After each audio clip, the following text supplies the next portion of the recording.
Assalamualaikum warahmatullahi wabarakatuh. Saya mengucapkan selamat kepada Mimbar TV. Teruslah membangun informasi-informasi yang mencerdaskan bagi masyarakat. Teruslah memberikan informasi-informasi kebaikan-kebaikan kepada masyarakat. Dan teruslah memberikan informasi-informasi yang dapat meningkatkan kualitas SDM masyarakat, mentalitas, dan juga akhlaknya. Insya Allah mimbar ini akan menjadi sesuatu yang berbeda dengan yang lainnya dan akan disukai oleh para pemirsa.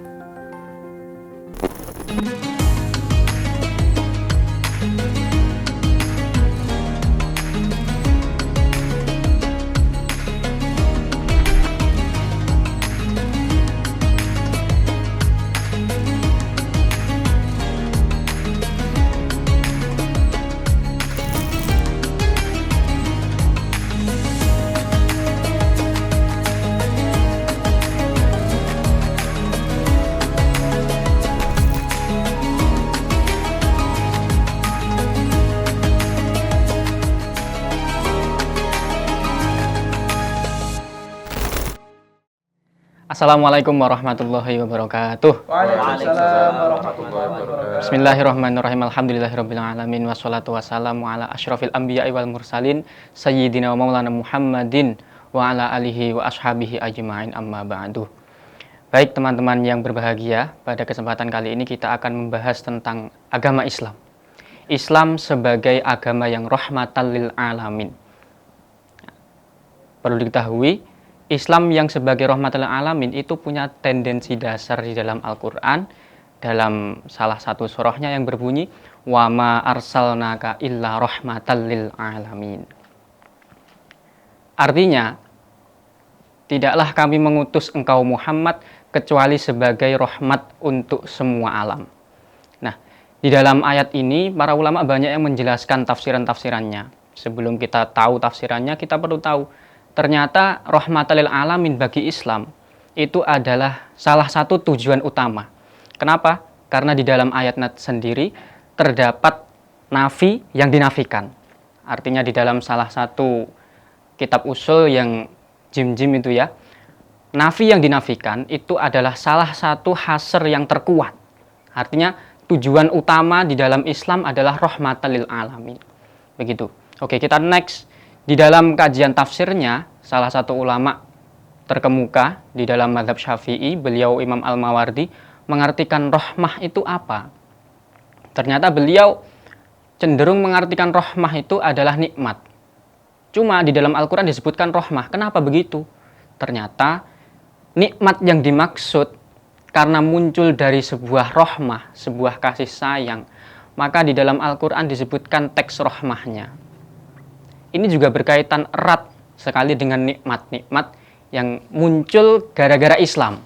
Nanti kita akan bahas setelah ini. Setelah kita tahu makna rahmah dari Imam Mawardi yang mengatakan adalah rahmah itu nikmat. Nikmat untuk siapa? Rahmah untuk siapa? Belas kasih untuk siapa? Ternyata objeknya adalah lil alamin. Tinggal alamin itu cakupannya apa? Apakah hanya sekedar manusia saja? Atau juga pokoknya semua hal di dunia ini. Ternyata salah satu ulama tafsir juga, Imam Mutawalli Asy-Sya'rawi, beliau mengartikan al-alamin artinya adalah ma siwallah, segala hal selain Allah, meliputi alamul malaikah, alamul jin, alamul insi, alamul hayawan, alamun nabat, dan alamul jamad. Semua itu terkena dampak dari nikmat akibat turunnya Islam di dunia. Menjadi objek sasaran rahmat itu dipancarkan. Nah, Islam sebagai nikmat yang turun ini merupakan hal yang luar biasa.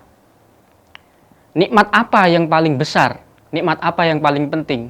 Salah satu teks Al-Quran menyebutkan di dalam kisahnya Nabi Ibrahim itu saat beliau ingin berdoa, beliau mendoakan pertama kali yang beliau doakan adalah kedamaian adalah aminan. Di dalam surat Al-Baqarah disebutkan wa idh qala Ibrahim rabbi ij'al hadza baladan aminan. Pertama beliau menyebutkan aminan.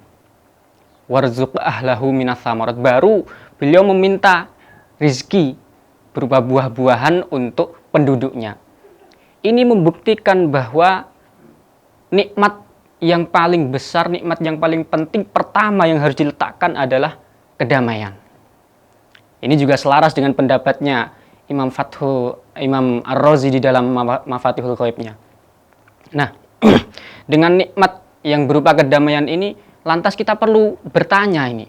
Kalau memang tujuan dasarnya Islam itu adalah rahmat, nikmat, kedamaian, lantas apa seruan-seruan Islam yang jelas di dalam Al-Quran mengenai kedamaian? Ternyata di dalam Al-Quran juga disebutkan salah satu ayat surat Al-Baqarah ayat 208 menyebutkan ya ayyuhalladzina amanu udkhulu fis-silmi kaffah wala tattabi'u khutuwatis syaiton. Begitu. Nah, para ulama banyak yang mentafsiri makna silmu itu apa, makna kafah itu apa. Kalau kita hanya tahu sekedar teks terjemahannya, ya hanya wahai orang-orang yang beriman, masuklah kalian terhadap silmu semuanya. Tapi kita perlu tahu secara detailnya silmu itu apa. Banyak ulama yang mentafsirinya, di antara lain adalah Imam Ar-Razi yang mengatakan bahwa asilmu itu maknanya adalah as-sulhu, tarkul muharabah wa tarkul munaza'ah. Kalau diartikan berarti perdamaian, meninggalkan pertikaian dan peperangan.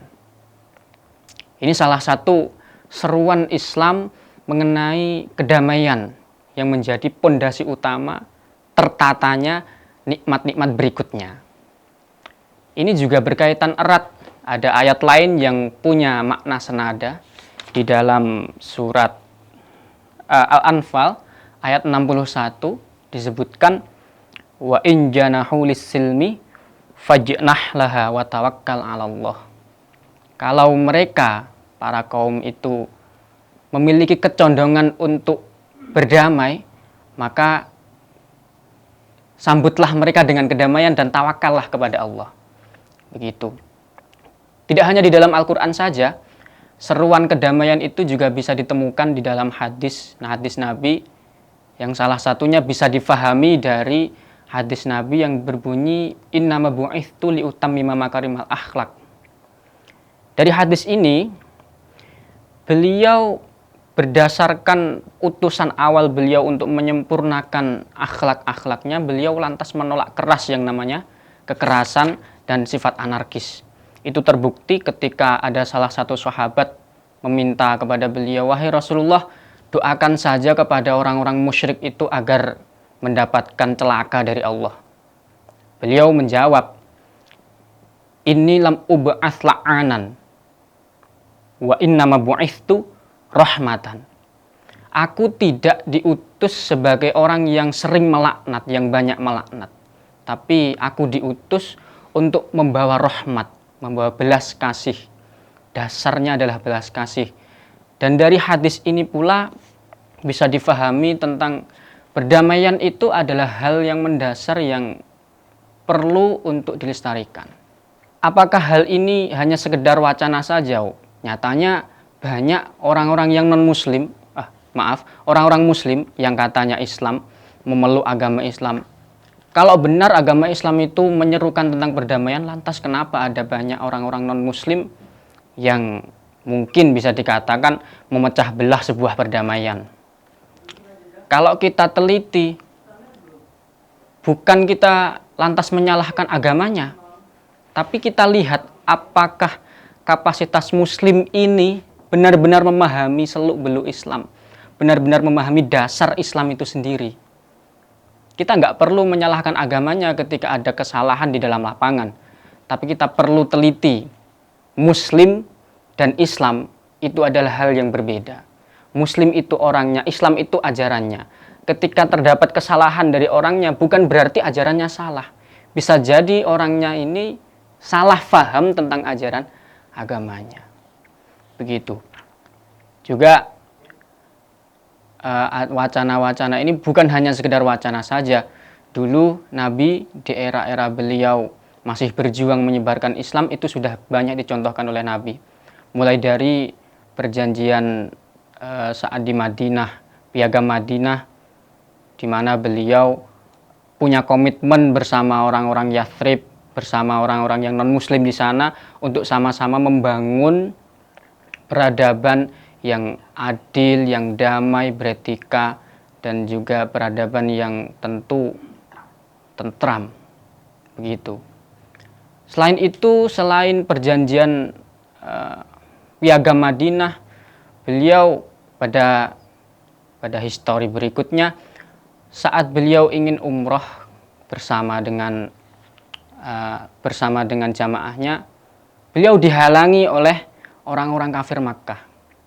Di situ lantas terjadi namanya Sulhul Hudaybiyah, perjanjian Hudaybiyah, yang secara isinya banyak yang merugikan orang Islam, tapi karena tujuan utamanya adalah perdamaian, di antara perjanjian, isinya adalah menghentikan peperangan selama 10 tahun antara orang non-muslim dan orang muslim, tidak berperang selama 10 tahun.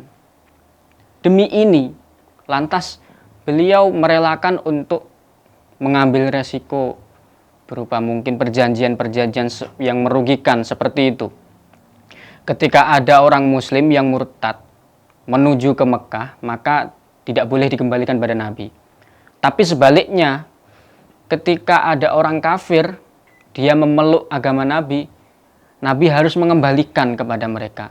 Ini kan terkesan merugikan terhadap orang Islam. Tapi karena tujuan perdamaian ini yang sulit digapai, ada kesempatan, maka Nabi mempraktekkan di sini. Juga peristiwa-peristiwa lain banyak dicontohkan, dan itu dirasa sangat cukup membuktikan bahwa ternyata seruan Islam terhadap perdamaian itu bukanlah sekedar wacana belaka. Mungkin hanya seperti itu yang bisa kami sampaikan. Ihdinas siratal mustaqim. Assalamualaikum warahmatullahi wabarakatuh. Waalaikumsalam.